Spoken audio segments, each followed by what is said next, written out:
저는 아버지가 늦는 모습을 본 기억이 거의 없습니다. 아버지는 늦는 분이 아니었습니다. 학교 행사에 가도 항상 먼저 와 계셨고, 식당 약속이 있으면 우리가 도착했을 때 이미 물을 한 잔 앞에 두고 앉아 계신 경우가 많았습니다. 어머니도 그 얘기를 가끔 하셨습니다. 아버지는 일찍 나가는 게 습관이야. 늦는 게 더 불편한 사람이거든. 그 말이 맞았습니다. 아버지에게 기다리는 건 자연스러운 일이었고, 늦는 일은 거의 없었습니다. 저는 그 모습이 너무 익숙해서 한 번도 이상하다고 생각해 본 적이 없었습니다. 그런데 그날은 달랐습니다. 그날은 셋이서 저녁을 먹기로 한 날이었습니다.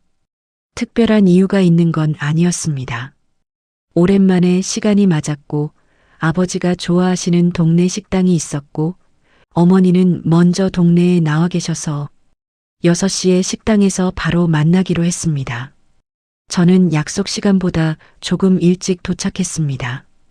식당 문을 열고 들어갔을 때 어머니는 이미 안쪽 자리에 앉아 계셨습니다. 어머니, 일찍 오셨네요. 응. 집이 가까우니까. 저는 어머니 맞은편에 앉으며 자연스럽게 물었습니다. 아버지는요? 어머니가 짧게 대답했습니다. 아직. 시계를 봤습니다. 5분 전이었습니다. 평소라면 아버지가 먼저 와 계실 시간이었지만 아직 5분이 남아 있었습니다. 저는 별 생각 없이 메뉴판을 펼쳤습니다. 그런데 6시가 됐습니다. 아버지는 오지 않았습니다. 처음에는 대수롭지 않게 생각했습니다. 5분쯤이야 누구나 늦을 수 있는 시간입니다. 차가 막혔을 수도 있고 나오다가 뭔가 챙기느라 늦을 수도 있는 일이었습니다. 어머니도 딱히 걱정하는 표정은 아니었습니다. 물을 한 모금 마시면서 식당 안을 조용히 보고 계셨습니다. 그렇게 5분이 더 지났습니다. 6시 10분이었습니다. 어머니가 조용히 말했습니다. 좀 늦네. 그 말이 이상하게 마음에 걸렸습니다. 어머니가 좀 늦네라고 말하는 건 어머니도 이게 평소와 다르다는 걸 느끼고 있다는 뜻이었으니까요. 아버지가 항상 먼저 와 있는 걸 누구보다 잘 아는 사람이 어머니였으니까요. 저는 그때부터 조금 신경이 쓰이기 시작했습니다. 10분이 더 흘렀습니다. 이제 약속 시간에서 20분이 지난 참이었습니다. 문이 열릴 때마다 고개를 들었습니다. 그런데 매번 모르는 사람이 들어왔습니다. 저는 결국 휴대폰을 꺼냈습니다. 신호가 갔습니다. 1번, 2번, 3번, 4번째 신호가 가고 나서 아버지가 받으셨습니다. 아버지, 어디세요? 금방 간다. 멀어요? 거의 다 왔다. 전화는 짧게 끊겼습니다. 저는 어머니를 보며 말했습니다. 곧 온대요. 어머니가 고개를 끄덕였습니다. 거의 다 왔다는 말이었으니 금방 오실 거라고 생각했습니다. 그런데 또 10분이 지났습니다. 저는 솔직히 그때부터 조금 짜증이 났습니다. 이미 약속 시간에서 30분이 지나 있었습니다. 거의 다 왔다고 하셨는데 그게 10분이 넘도록 도착을 안 하시니 그냥 넘기기가 힘들었습니다. 어머니가 조용히 말했습니다.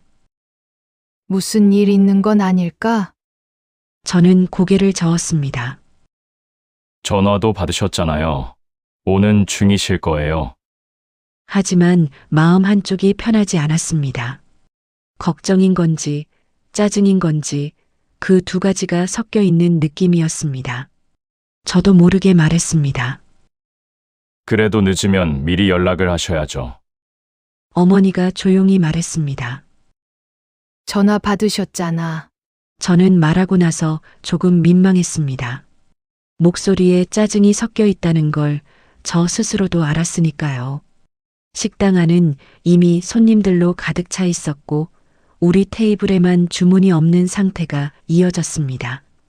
종업원이 한번 슬쩍 쳐다봤습니다.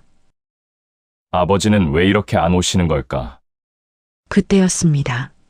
식당 문이 열렸습니다. 이번에는 아버지였습니다. 숨이 조금 차 있는 것 같았습니다. 걸음도 평소보다 조금 조심스러운 것처럼 보였습니다.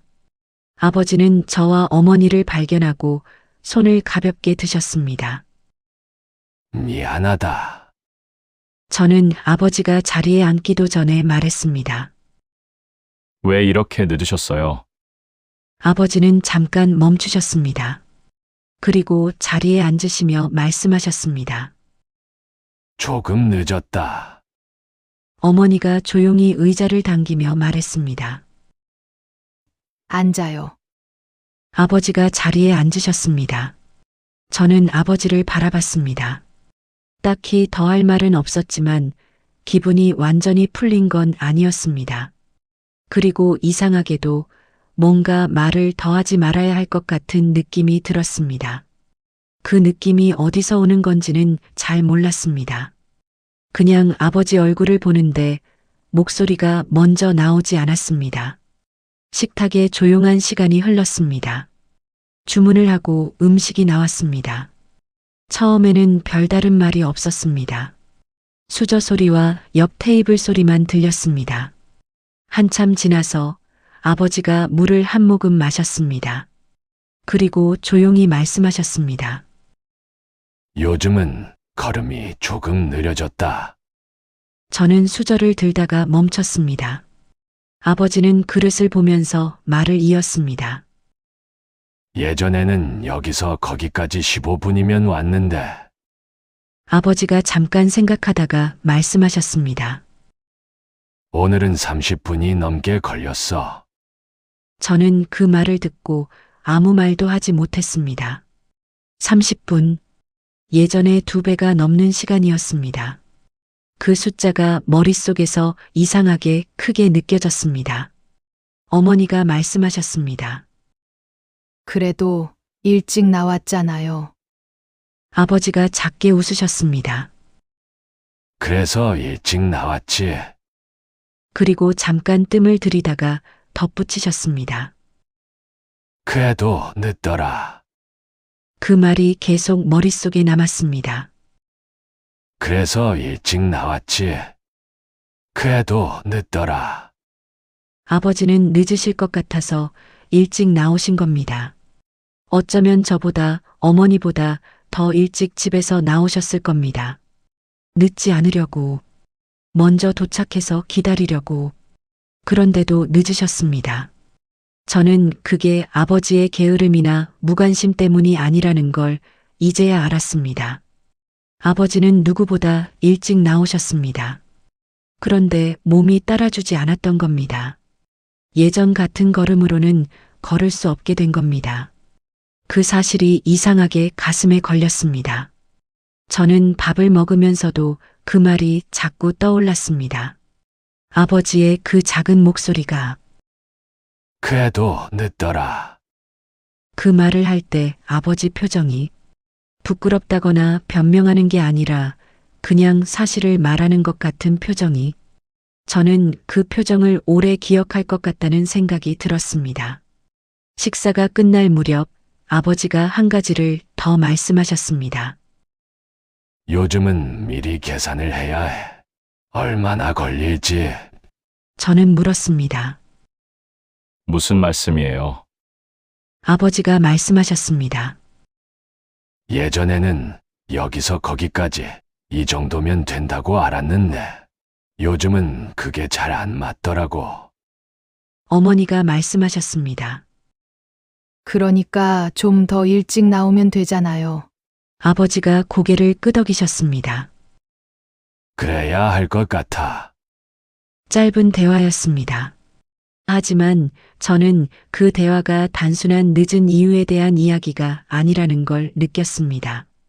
아버지는 자신에게 달라진 무언가를 천천히 받아들이고 계신 것 같았습니다. 불평도 아니고 하소연도 아닌 그냥 조용한 인정. 저는 그게 오히려 더 마음이 무거웠습니다. 식당 밖으로 나왔습니다. 밤 공기가 조금 쌀쌀했습니다. 아버지가 먼저 걸어가셨습니다. 저는 뒤에서 그 걸음을 봤습니다. 예전보다 조금 느린 걸음이었습니다. 조금 조심스러운 걸음이었습니다. 하지만 그렇다고 힘겨워 보이거나 하는 건 아니었습니다.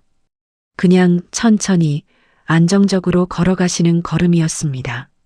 저는 그 뒷모습을 보면서 생각했습니다. 오늘 저는 아버지가 늦으셨을 때 처음에 무슨 생각을 했을까? 걱정보다 짜증이 먼저 나왔습니다. 연락을 하셔야죠. 라고 말했습니다. 늦은 이유보다 늦었다는 사실에 먼저 반응했습니다.